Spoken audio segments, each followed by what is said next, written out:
Welcome back to 80s-a-thon, everyone. And now today, I'm going to do a Schwarzenegger film. Why not? If I'm going to close out 80s-a-thon with a bang, then why not close out with a Schwarzenegger movie, actually? Now, for my viewers that are not familiar with my channel, I did a top 10 video about my favorite Schwarzenegger movies a long time ago.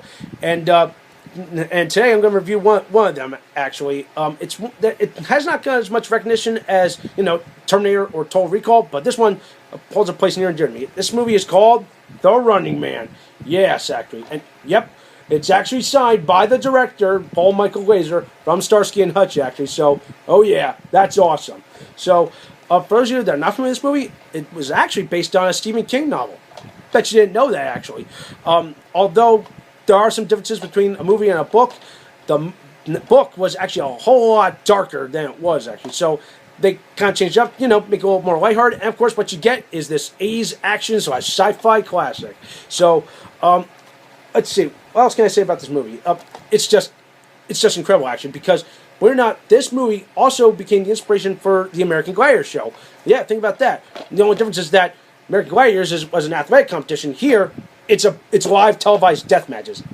Set in a dystopian future, actually. So, to sum it up in a nutshell, Schwarzenegger plays a guy named Ben Richards. He's falsely convicted of murder of, more like a manslaughter of several thousand people in Bakersfield, California. So he's sent to prison. And then along comes this media tycoon played by TV personality and former Family Feud host Richard Dawson. Yeah, baby, you got something special there.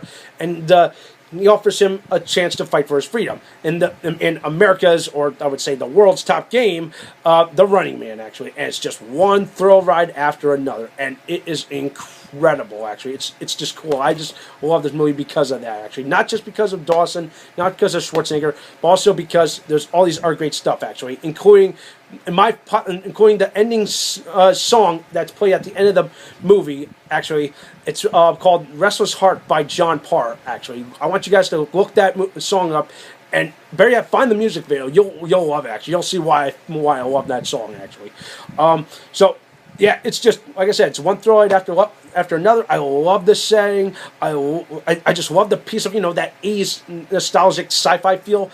That's why, actually. And also, what I also like about it is that this is the second pairing of Schwarzenegger and Jesse Ventura, actually. The first being Predator, actually. So, yeah. Who have thunk that two guys who eventually go on to play and become governors of their respective states, Minnesota and California, are in a movie together. Jesse Ventura, my God. Even though his screen presence is limited, but he makes his presence felt, actually. And as for the characters of the Stalkers, actually they're played by actual athletes. You got pro wrestler Tor Tanaka, that name rings a bell. You got Jim Brown, Ernest Von Leavenworth, and I forget who the other athlete is, but they all play these interesting stalkers or gladiators, if what you want to call them, that. With interesting personages. You got Dynamo, who's good with electricity. You got Fireball, who's obviously he's going to be using fire. Then you got Sub-Zero. I don't mean Mortal Kombat Sub-Zero, who essentially just uses his battleground as like literally an ice skating rink. Actually, it's like shit's gonna happen there. Actually, so that's another cool thing. So yeah, it's just. The formula's all there. I just fell in love with it. It's just incredible, actually. It's just just makes you just fall in love with it, actually. Let's see. Also rounding out the cast, you have Yaphet Kotto. If that name doesn't ring a bell, he played Kananga in Live and Let Die. Yeah, James Bond movie. And Mick Fleetwood. Yes. Holy crap! You got Mick Fleetwood of Fleetwood Mac in a movie. You got essentially everyone from all the walks of life. You got, not just actors. You got bodybuilders. You got athletes, and now you have a musician. There you go. That's all you need for an incredible, underrated movie, in my opinion. Because why not? Why not? Obviously, when you think of Schwarzenegger, you think of Terminator. But I'd say this movie should not be overlooked. You will just fall in love with this movie because of how scary yet cool this dystopian future set. Schwarzenegger is top in this movie. I just love every bit about it. Down to, like I said, the musical score. That's what makes this movie awesome and a piece of 80s nostalgia, okay? And, of course, one of my favorite all-time Schwarzenegger movies, actually. So, enough said there. Now, for this rating, I'm going to give this movie an 8 out of 10, actually. It's far from perfect, okay?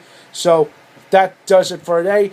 Thank you all for joining me on this 80s nostalgia trip. I hope you enjoyed this so much. Actually, keep it tuned here for some more awesome videos. You know, all the good stuff, okay?